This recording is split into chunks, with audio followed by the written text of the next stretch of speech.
Today, we talk about... I remember a few years back before everyone was starting to get, all I feel bad by saying everyone was getting all crazy, but before time was all crazy. My friend said something like we were at a party. He's just like people get really upset and uppity when you talk about identity politics, and then suddenly everyone was like, "That's not true. Like, why would you say that?" And he's just like, "Look,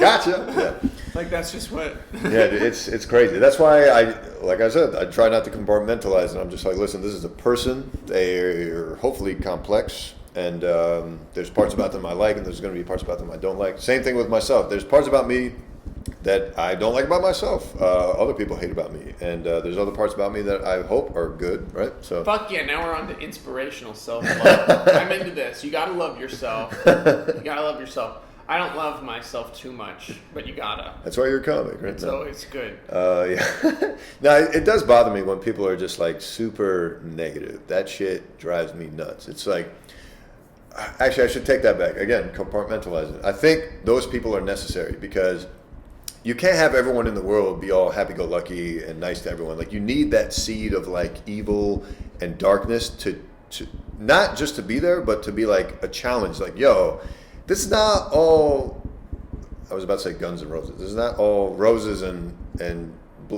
blushy, I don't know, what the fuck am I trying to say? No, I know what you're saying. It's not all pretty. Like, but there are deep, dark, evil things that we need to recognize, and sometimes the only way you can recognize it is if you have a little bit of dark in you. It is true, but that's true, but that's not necessarily, like, being negative sometimes is also just people who just, like, are just like incredibly uncooperative. Well, some people are just fucking annoying with it, but I feel like you need to have a healthy balance of both styles of people: the super go lucky, morning show enthusiasm types, and then the fucking cynical asshole. You need both people, but ideally less on those. Well, that's spectrum. the whole thing. Is I think the lines are sort of like being rewritten now of like what the archetype is. It's like suddenly like the characters are becoming much more like complicated, nuanced. You know what I mean? Yeah. There's just these new details to incorporate now with all this shit.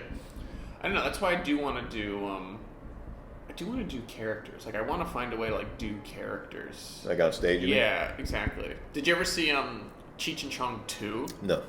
Oh well, there's a part where Pee Wee Herman is in it, but it's like Pee Wee Herman before he was Pee Wee Herman. He was just like a club comedian. He's just like a ridiculous club comedian that they like put in this movie to play like an annoying, ridiculous club comedian. But he is, and that's just like was his act, is just being Pee Wee Herman. And that shit is just so like you never see that type of shit nowadays. Like, is that like a Jim Carrey type of thing? I don't know. I don't know. No, Jim Carrey was also like very specific too, because that was always him. It was always like Jim Carrey being Jim Carrey. Got it. Whereas Pee Wee Herman was literally separate people. Its own. Yeah, its interesting. Own thing. You've seen Pee Wee Herman's. I've seen The Big Adventure. Yeah. I mean, when I was a kid, I don't even remember what happened in it, but it's a great movie. I recommend you go back to it. I just remember the big dinosaur. Yeah, that's it. And like the whatever your contraptions you call them in the beginning, where like it makes its eggs. Rube Goldbergs. There you go. I love a Rube Goldberg. Those are pretty sweet. I always wanted to make one for like a science project in middle school, elementary school, but just went with the classic volcano. I love a Rube. Trying to think where to take this next. I screwed up because we were talking about self-love, inspiration. Oh yeah. No, I think you're right with the nuance. I think the internet is a key factor in that because people are being exposed to so much variety of people, personalities, variety of whatever the fuck is going on in this world. Whereas before, like we were talking earlier, 3 networks and that's all you get, and it's whatever gets passed by that. Now, literally everything's everywhere, so it's like you get an opportunity to learn. I think that's the problem with the internet culture now. It's like with cancel culture, Me Too culture, this culture, that culture. It's like it's always an overcorrection and an over-exaggeration, but then it always calms the fuck down. It's true because like everyone, that's my biggest problem with it is that everyone can just everyone is a writer now, and everyone thinks that they can just write a thought and then publish it. But no writer in their right mind would publish their first draft. So like that's what people are doing is publishing their first drafts. Well, they don't know any better. And then they don't realize that writing is actually a lot harder than they think. And what is said on the paper isn't necessarily what they're trying to say because communication is and language is like much more difficult than they like a racist joke. It could be funny, but it's not funny yet, and you just butchered it. So now we all think you're a racist.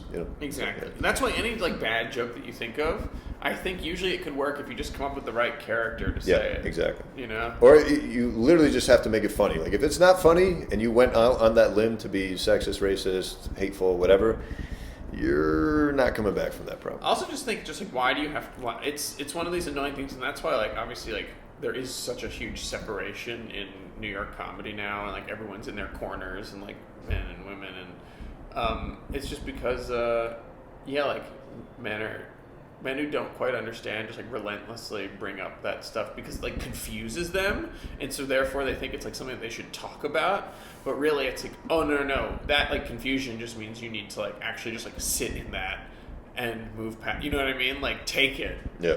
like take not understanding, Which is hard for people to do. exactly, Yeah. like take it as not your topic and But move that on. that goes back to what I was talking about earlier, where if you challenge someone's identity or what they believe in, that's Yeah. like they double down. Like, no, I'm not wrong. You know, it's like you have to be open to being vulnerable and being and taking criticism so you can get better as a person. Yeah, well then we're getting down to like America too, and that's why like there's so much terrible stuff in America, because there is like no national identity. And there's nothing in America that any American really has anything to like identify in, like Oh, you in think so? America. Interesting. I really do think so. Okay. You That's a know, new like it's so perspective. much shame. It's just like a history of just shame, and, you know. Yeah, I'm hoping that shit fixes itself real quick. That'd be nice. Don't know that it's going to happen anytime soon, But that's what it is. That's also this funny thing where it is. Yeah, it's like history is shameful, and yeah. I don't know. I think it. I want to be careful with my words, but it's like. We don't have to go there. yeah, exactly. This is the time. This is what I do. This is my signal for a move on. Yeah, let's see. I do want to